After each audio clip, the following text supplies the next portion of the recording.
तो आइए खबरदार में सबसे पहले हम आपको दिखा देते हैं कि इस बुलेटिन में क्या क्या हम आपको दिखाने वाले हैं। दिल्ली डिस्ट्रिक्ट क्रिकेट एसोसिएशन यानी डीडीसीए तो बहाना है, जेटली निशाना है।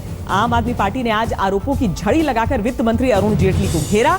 सवाल हम ये उठा रहे हैं कि आम आदमी पार्टी बनाम बीजेपी की लड़ाई अब कहां जाएगी। बीजेपी के ही सांसद कीर्ति आजाद का नाम लेकर आम आदमी पार्टी ने जेटली पर निशाना साधा। तो कीर्ति आजाद क्या अब शांत हो जाएंगे या उनके आरोपों की बंदूक से गोलियां लगातार निकलती रहेंगी? आखिर कीर्ति आजाद के मन में क्या है, यह भी दिखाएंगे। उत्तर प्रदेश में लोकायुक्त बने 24 घंटे भी नहीं हुए कि विवाद हो गया। क्या है विवाद, इसका विश्लेषण करेंगे और दिखाएंगे आपको राष्ट्रीय स्वयंसेवकों का डांस भी। ऐसा क्या हो गया कि संघ के स्वयंसेवक ऐसे नाचने लगे। लेकिन पहले बात आज की अहम खबरों की।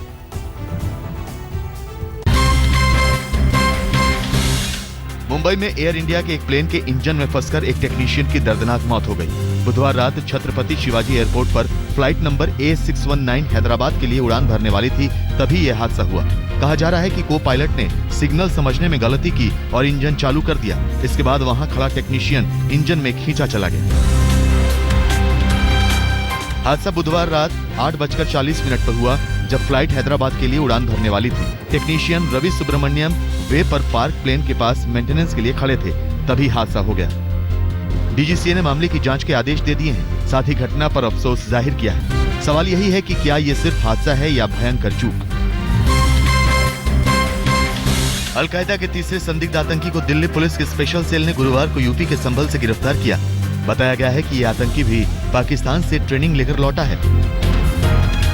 मंगलवार को अलकायदा के इंडियन मॉड्यूल के चीफ आसिफ उमर को दिल्ली से और बुधवार को एक दूसरे संदिग्ध आतंकी अब्दुल रहमान को कटक से अरेस्ट किया गया था।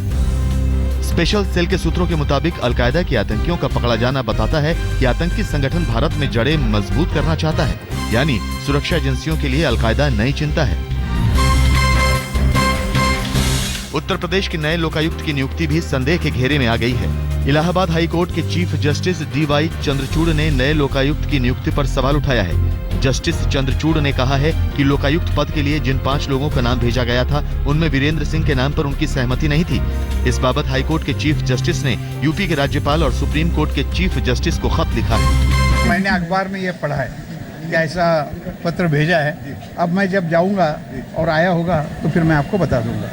यूपी सरकार के लोकायुक्त नियुक्त न कर पाने के बाद सुप्रीम कोर्ट ने बुधवार को ऐतिहासिक फैसला देते हुए वीरेंद्र सिंह को उत्तर प्रदेश का लोकायुक्त नियुक्त कर दिया था।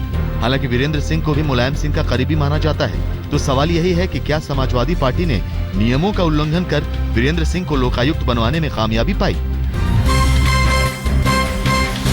दिल्ली उच्च न्यायालय की पूर्व न्यायाधीश न्यायमूर्ति रेवा खेत्रपाल ने आज दिल्ली की लोकायुक्त के रूप में शपथ ली। दिल्ली के उपराज्यपाल नजीब जंग ने उन्हें शपथ दिलाई। इस अवसर पर राज्य के मुख्यमंत्री अरविंद केजरीवाल भी मौजूद थे। दिल्ली की लोकायुक्त के रूप में खेत्रपाल का कार्यकाल 5 साल का होगा। दिल्ली में लोकायुक्त का पद नवंबर 2013 से ही खाली था। तब न्यायमूर्ति मनमोहन सरीन ने पद छोड़ा था। मई 2015 में दिल्ली हाईकोर्ट ने नियुक्ति को लेकर देरी के लिए आप सरकार को फटकार लगाई थी। सरकार ने तब सफाई में हलफनामा दाखिल किया और बताया कि प्रक्रिया शुरू हो चुकी है।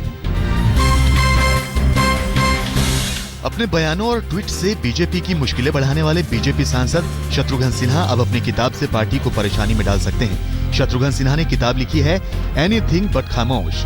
इस किताब का विमोचन 6 जनवरी को पार्टी के वरिष्ठ नेता लाल कृष्ण आडवाणी करेंगे। ये किताब मुख्य तौर पर शत्रुघ्न सिन्हा के राजनीतिक करियर पर केंद्रित है, जिसमें उनसे जुड़े विवादों से लेकर पार्टी के कई नेताओं से जुड़े खुलासे शामिल होने की बात कही जा रही है। यानी बीजेपी पर अब किताब बम फूटने वाला है।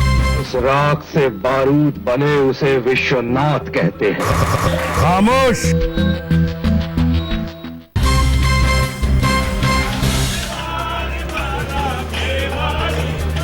अनुशासन के लिए मशहूर संघ के स्वयं सेवकों को ऐसे डांस करते हुए बहुत कम लोगों ने देखा होगा। ये नजारा है नागपुर का, जहां संघ के शिक्षा वर्ग की तीसरी सालगिरह के मौके पर स्वयं सेवक जमकर नाचे।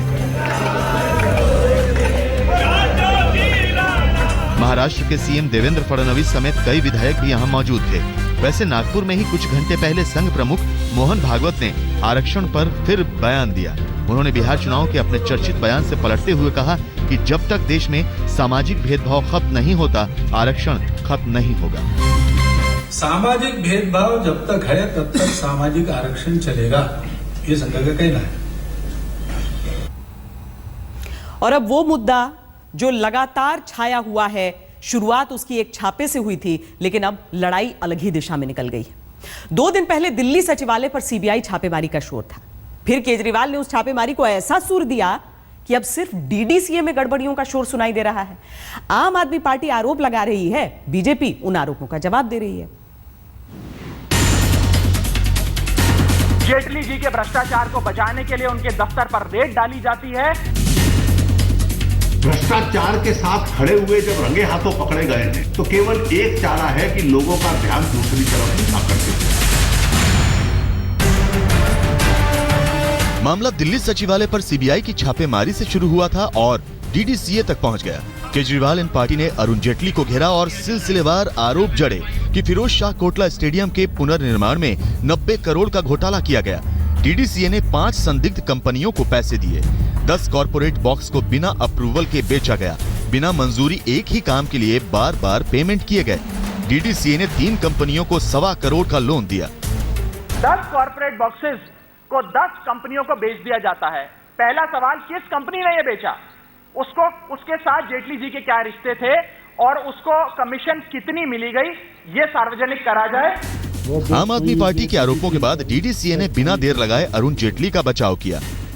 मैं बिल्कुल साफ करना चाहता हूं कि हम लोग कुछ भी छुपाना नहीं चाहते हैं। We are all very thankful to him because of his effort we have got a beautiful stadium. Kejriwal कुनबे की ओर से आरोप देश में नंबर 2 की हैसियत वाले मंत्री पर लगाया, लिहाजा सियासत सरपट दौड़ी। केजरीवाल सरकार की कमेटी से पहले डीडीसी की गड़बड़ियों की 3 अलग अलग एजेंसियों ने जांच की। यूपीए सरकार के दौरान एक जांच की गई कॉर्पोरेट मामलों के मंत्रालय की ओर से धोखाधड़ी के मामले और जांच कार्यालय ने। दूसरी जांच की डीडीसीए पैनल ने और तीसरी जांच की हाईकोर्ट से गठित पैनल ने। एसएफआईओ ने 20 से ज्यादा वित्तीय अनियमितता की बात मानी। वहीं डीडीसीए पैनल ने भी लिखा कि वित्तीय अनियमितताओं के सबूत मिले और हाईकोर्ट के पैनल ने लिखा कि डीडीसीए के कामकाज में पारदर्शिता की भारी कमी पाई गई। अब दिल्ली की केजरीवाल सरकार पहले की जांच रिपोर्ट की बात फिर से दोहरा रही है, लेकिन सवाल ये कि अगर अनियमितता हुई है तो कार्रवाई क्यों नहीं हो रही? दिल्ली सरकार ने अब तक मामला क्यों नहीं दर्ज करवाया? क्या इस वक्त डीडीसीए मामले को उठाने का मकसद सिर्फ सियासत चमकाना है? ऐसे तमाम सवालों से केजरीवाल बच नहीं सकते। अतीत शर्मा के साथ अमित चौधरी, दिल्ली आज तक। उसकी मैंने जांच कमेटी दिखाई थी।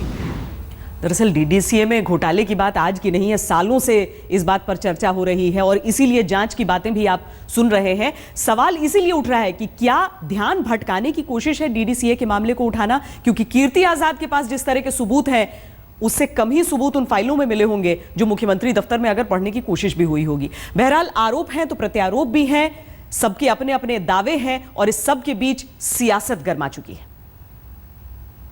अरुण जेटली जी की अध्यक्षता ने 24 करोड़ रुपए का बजट बनाया कि हम इस स्टेडियम को 24 करोड़ रुपए में कंस्ट्रक्ट करेंगे। कुल राशि 114 करोड़ रुपए खर्च करी गई। कहां गए वो 90 करोड़? एक नया स्टेडियम 114 करोड़ में बन गया और कॉमनवेल्थ खेल में नेहरू स्टेडियम की केवल रिपेयर्स और रेनोवेशन पे 900 करोड़ खर्चा। इन फाइल्स पर, इन सारे दस्तावेजों पर जब Arvind Kejriwal ji commission of inquiry बिठाने जा रहे थे, उस फाइल को देखने के लिए सीबीआई उनके ऑफिस में रेड डालती है। जेटली जी के भ्रष्टाचार को बचाने के लिए उनके दफ्तर पर रेड डाली जाती है। यह स्पष्ट है कि सीबीआई एक भ्रष्ट अधिकारी के खिलाफ गई थी, न मुख्यमंत्री कार्यालय में गई, न मुख्यमंत्री की किसी कागज की तरफ गई, न उस सर्च का केजरीवाल जी के टेन्योर के साथ कोई संबंध था। 1 करोड़ 55 लाख का लोन डीडीसीए 3 कंपनियों को देता है। जब पूछा जाता है उनसे कि ये क्या पैसा दिया गया, ना अध्यक्ष उसका जवाब दे पाते हैं जो प्रेसिडेंट डीडीसीए के, ना जनरल सेक्रेटरी उसका जवाब दे पाते हैं। तो इतने वर्षों बाद जाकर इनको ये विषय क्यों से याद आ गया?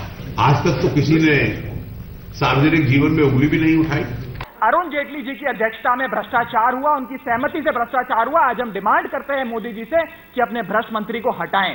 भारतीय जनता पार्टी श्री अरुण जेटली जी के नेतृत्व की सराहना करते हुए उनकी कर्मठता को प्रणाम करते हुए संकल्पित भाव से उनके साथ खड़ी थी, है और रहेगी। दिल्ली में डीडीसीए के माध्यम से एक क्रिकेट का कॉमनवेल्थ लगभग 15-16 वर्षों से चल रहा है। रिपोर्ट में स्पष्ट लिखा है कोई सब्सटेंटिव वायलेशन नहीं है और मेरे संबंध में लिखा कि इनके खिलाफ कुछ नहीं है।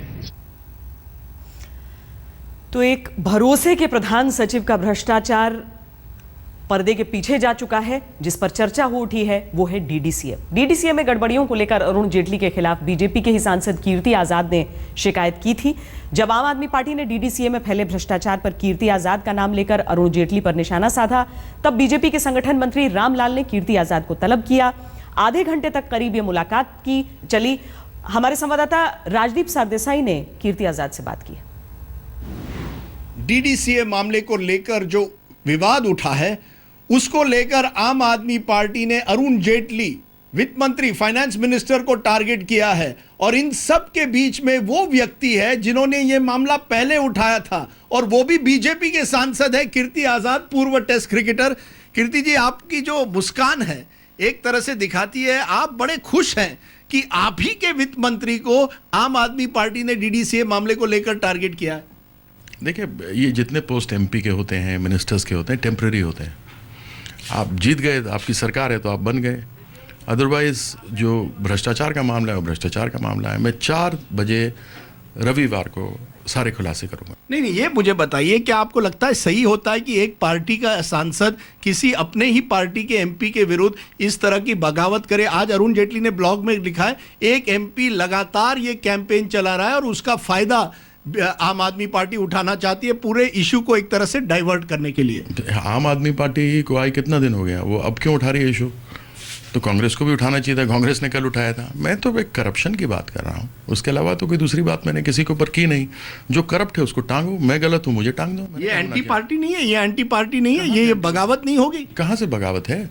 मैं 9 साल से कर रहा हूँ। तब कौन था मिनिस्टर और कौन था मिनिस्टर या कौन था एमपी? उस समय तो कोई बात नहीं थी। तो डीडीसीए का मामला है और एक बार नहीं हज़ारों बार कहा गया है। मैं सारे जो भी आप आम आदमी का बता रहे हो उनके पास तो कुछ भी नहीं है। मैं क्या 15-20% होगा टोटल जितना मेरे पास है उसका। यानी आप और भी खुलासा करेंगे? मेरे पास बहुत कुछ है। नहीं, मैं ये पूछा कहीं ना कहीं आप क्या पार्टी को ब्लैकमेल कर रहे हैं? क्योंकि मैंने सुना है कि पार्टी लीडरशिप अमित शाह ने कीर्ति आजाद को कहा है कि इन सब बातों से आप पब्लिकली मत करिए, नहीं तो आप सस्पेंड हो जाएंगे। राजदीप, मैं इन सब विषयों पर बात नहीं करूंगा। आप इसको पार्टी की लड़ाई का मामला मत बनाइए जी, कि इसके साथ में आप फाइनेंस मिनिस्टर के साथ लड़ रहे हैं तो आपको पार्टी ने निकाला। क्या मेरी पार्टी कह रही है कि भ्रष्टाचार के विरुद्ध नहीं लड़ो? क्या ये अमित शाह जी ने कहा है या किसी ने कहा है? मैं एक भारतीय नागरिक हूँ और मैं विसल ब्लोअर हूँ। यह मेरा अधिकार है कि जहाँ मुझे लगे, और विशेष करके वो क्रिकेट जो मैं खेला अपने देश की आन बान शान मान मर्यादा के लिए खेला, वहाँ पर अगर घपलेबाजी इतने सालों से हो रही है, चिट्ठियाँ लिखी गई, व्यक्तिगत रूप से मिल करके बताया गया, उसके बावजूद भी कुछ नहीं हुआ, तो फिर यह आवश्यक था। संडे को 4 बजे मैं बात करूँगा। आप ज़बरदस्ती उसके बाद पार्टी में हो गया, फलाना हो गया। क्या आप भ्रष्टाचार के विरुद्ध नहीं लड़ेंगे? यदि आपके घर में कोई भ्रष्टाचार कर रहा हो तो आप क्या करेंगे? आप अगर उसके खिलाफ शिकायत लगाएंगे, बोलेंगे आप अपने भाई के खिलाफ में कर रहे हैं, ऐसा कोई होता है क्या? दरअसल डीडीसीए में घोटाले की जो बात है उसे अनियमितता के तौर पर देखा जाता है और जितने भी खिलाड़ी रहे, चाहे वो खेलते क्यों न रहे हों, दिल्ली रणजी टीम की तरफ से वो लगातार इसके खिलाफ आवाज उठाते रहे हैं। वीरेंद्र सहवाग हों, गौतम गंभीर हों या फिर पहले के खिलाड़ियों में हम कीर्ति आजाद को देख लें, और इसीलिए अब वो सब मिलकर सवाल ये उठा रहे हैं कि ये राजनीतिक बात नहीं है। घपलेबाजी दरअसल क्रिकेट के स्तर पर भी होती है, चयन के स्तर पर होती है, खास तौर से जो जूनियर क्रिकेट है उसमें। बहरहाल आम आदमी पार्टी डीडीसीए को लेकर वित्त मंत्री को घेरने की भरपूर कोशिश कर रही है, लेकिन क्या दूसरों पर आरोप लगाने से पहले अपने दाग नहीं धो लेने चाहिए? केजरीवाल अपने प्रधान सचिव को क्लीन चिट क्यों दे रहे हैं?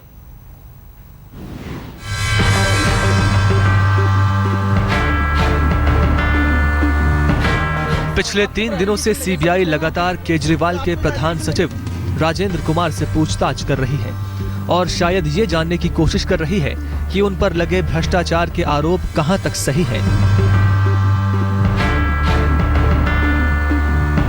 लेकिन राजेंद्र कुमार के बॉस यानी दिल्ली के मुख्यमंत्री अपने प्रधान सचिव के खिलाफ ना तो कुछ बोल रहे हैं और ना ही कोई कार्रवाई कर रहे हैं। बल्कि उनका पूरा कुनबा मामले को दूसरा रंग देने में जुटा है। जब भ्रष्टाचार के प्रकरण उन पे थे, आपको मालूम था, तो फिर आपने उनको अपना प्रमुख सचिव क्यों बनाया?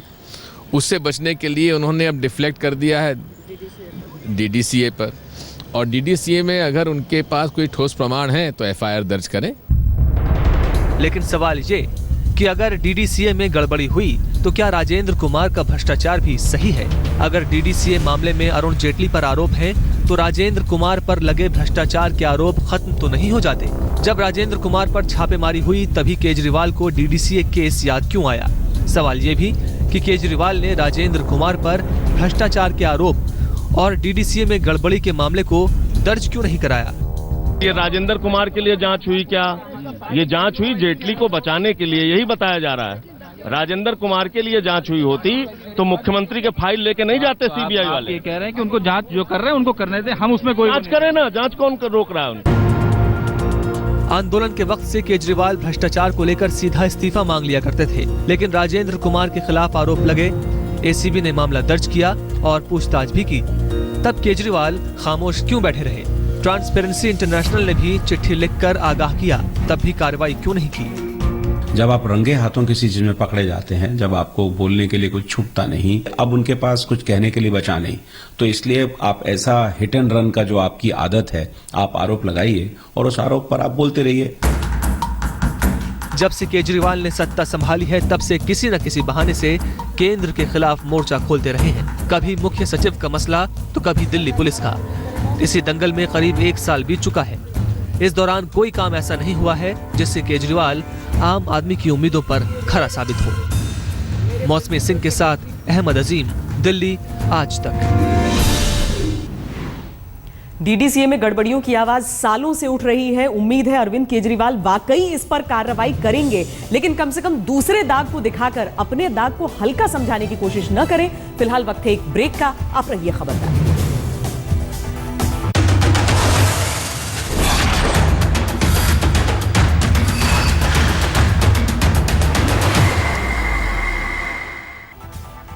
प्रधानमंत्री नरेंद्र मोदी ने अब से थोड़ी देर पहले अपने निवास पर मंत्रियों के साथ एक बैठक की है। माना जा रहा है कि उन्होंने अपने मंत्रियों से मुलाकात कर उनके कामकाज की समीक्षा की है।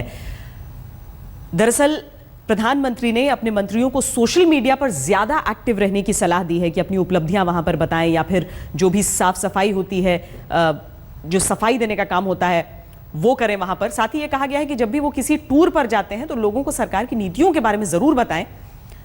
सूत्रों के हिसाब से मोदी ने उन्हें यह भी नसीहत दी है कि उन्हें ज्यादा से ज्यादा स्थानीय कार्यकर्ताओं के संपर्क में रहना चाहिए। पिछले साल मई में सरकार बनने के बाद यह दूसरा मौका था जब पीएम ने सारे मंत्रियों को एक साथ बुलाया था। बैठक के बाद मोदी ने अपने मंत्रियों के साथ डिनर भी किया, डिनर पर भी बातचीत हुई। दिल्ली में प्रदूषण के रोकथाम के लिए बहुत सारे कदम उठाए जा रहे हैं। 1 जनवरी से इवन ऑड फॉर्मूला लागू होने जा रहा है, लेकिन इस सब के बीच एक दिलचस्प खबर आपको बताते हैं। वो ये कि दिल्ली सरकार के सचिवालय पर ही प्रदूषण फैलाने के आरोप लग रहे हैं। एनजीटी में एक याचिका डाली गई है जिसमें कहा गया है कि दिल्ली सचिवालय से हर रोज 1 लाख लीटर सीवेज यमुना को प्रदूषित कर रहा है। याचिका में दिल्ली सचिवालय को बंद करने की मांग की गई है। एनजीटी कल इस पर सुनवाई करेगा। दिल्ली सचिवालय की इमारत को एयर पोल्यूशन एक्ट और वाटर पोल्यूशन एक्ट के तहत एनओसी भी नहीं मिली है।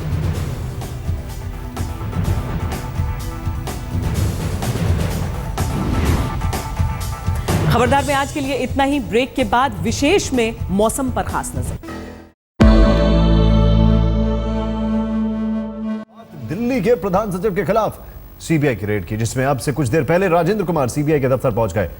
लेकिन इस बीच सीबीआई की रेड पर केजरीवाल ने आरोप लगाए हैं कि उनकी दफ्तर की फाइलें भी सीबीआई ले गई है और इसमें 11 The winters are upon us. Time to take out your sweater jackets and in my case, cap. In fact, my colleague Rohit has already started knitting. Now, Sony smartphones, I really like them, because they have their own design.